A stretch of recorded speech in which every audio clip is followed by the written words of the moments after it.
Online Manipuri ayuki pau yengbiriba pumnamok puthoi laisramna khurumjari ahanbada maroiba pau Erang Loisannaba hotnabada mapa laibaki khut changbi-naba taksinba hore MP Bimol akoijam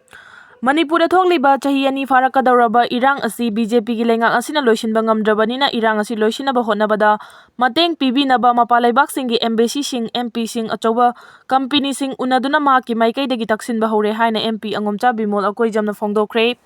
Sugunu Kendragi MLA K Ranjit yauna ngasi wangu ahlup relief camp talaiba inmate singa unaduna awat apa yengsinbagi khongchatta MP Oja Bimol akoijamna mathaki wafam asi phongdokladuna mahakna hai Erang asi loisannaba hotnabada Congress Party na achoba thodang laugani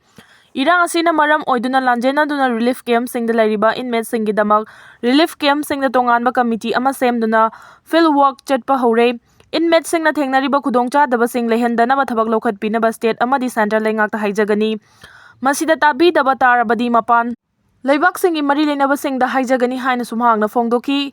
MLA K Ranjina phongdokhibada May 3 dagi Kuki Millitantsing tainaba mafam singda hatnaba haurakpa matamda paliba lengak asina Erang laksinaba matam chana thabak lokhat hodabagi ngasigi fibam asi yaurakhibani mamang chahigi May 19 da wangu sugunu amadi tangjengi mafam singda Kuki amadi mitei aniga kanba lan chathaba matam aduda mioi 15 gi punsi kankhiba adu aihaknani haiba wafam thamladuna kendragi MLA singna masa masagi kendragi miyam adugi punsi kannaba honarabadi thokliba Erang asi makha tana Sangtharamdabasu yai hainasu phongdokhi Terrorism Thengnanaba Atopa National Counter Terrorism Policy Haudolagani Amit Saha Karamba matamda karamba mafamda terrorist attack amadi conspiracy thawong chatharakadagi haiba tamba ngamdaba fibam amada hojik leiri haina Union Home Minister Amit Saha na phongdokhibaga loinana Terrorism Thengnabada Security Agency singna punna afaba technology sijinnaduna punna thengnaminaba mathau tai Terrorism Thengnanaba Atopa National Counter Terrorism Policy haudolagani haikre National Investigation Agency NIA na senduna laiba asigi State Kunmathoi gi DGP singi oiba numinini pangthokadaba Anti-Terror Conference 2024 ama ngasi New Delhi da Union Home Minister Amit Saha na hodokladuna Amit Saha na hai karamba mafam matamda terrorist ke attack amadi lautunabagi thawongsing chatharakani haiba tamba ngamdaba fibamda hojik leiri maram asina Terrorism Thengnanaba Security Agency sing punna khusamnana matamga chunaba khulai singa loinana thengnaminaba darkar oi asigumba terrorism gi thawongsing ekhoina chapchana mayoknage hairabadi naha oiriba amadi nakha thaba officer singda khwaidagi noba technology ki khulai sing sinabaga loinana makhoi bu ningthina train tawba mathau tai haina conference aduda sarugya kiba DGP singda mahangna pautak piraduna thuba matamda training pibagi thabak lokhatnaba su khanganki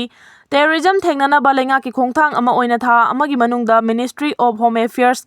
MHA na National Counter Terrorism Policy and Strategy haudolagani haina su Union Home Minister Amit Saha na mifam aduda lauthokhi Prime Minister Narendra Modi gi Zero Tolerance Policy toward Terrorism wafam thamladuna Amit Saha hai ngasidi policy asi malemgi leiba khudingmakna singtha narakle amadi policy asi makna leiba amagi mapangal kanba ecosystem ama sagatpa ngamnabagi lambi ama oirakle Amit Saha na makha tarduna hai leiba asina ningkha tamkhiba chahi 35 mapung fakhre ngasi fawbada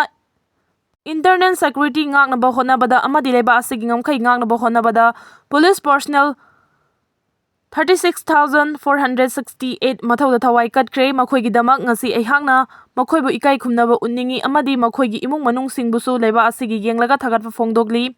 kumja 2014 da Narendra Modi na leiba asigi Prime Minister oirakpadagi Terrorism Thengnanaba chapchana thabak lokhatuna lagli terrorism maru phangna muthatpa haibasi lenga asigi lengraba pandamni law and order ngakpa haibasi state ki mathauni center na mateng pangba khaktani adubu haukiba chahi tara asida wangnongpok lamdam amadi Jammu and Kashmir da lairamba lanhobagi Erang singthaningai oiba fibamda laksinba ngamle hainasu Amit Saha na phongdokhi Central Government gi Anti-Terror Prof Agency ama oiriba National Investigation Agency NIA na Unlawful Activities Prevention Act UAPA gi makhada terror case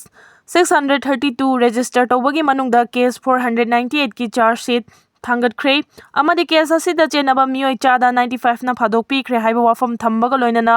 Union Home Minister Amit Saha na darkar oirabadi UAPA matam chana sijinnanaba conference aduda sarugya khiba DGP singda pautak pikhi